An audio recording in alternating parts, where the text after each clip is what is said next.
স্থিতপ্রজ্ঞ মহারাজকে জিজ্ঞাসা করলাম, এই ছেলে দুটি কে?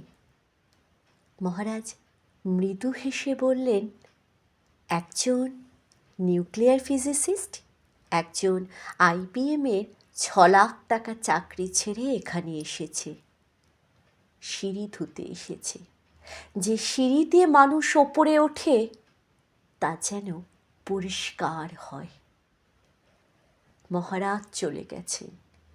সন্ধ্যা নেমে আসছে গঙ্গায়। আমার ভেতরেও নামছে সন্ধ্যা। সারা পৃথিবীতে এত সিঁড়ি, সিঁড়িতে সিঁড়িতে এত দাগ, এত ক্রোধ, এত অপমান।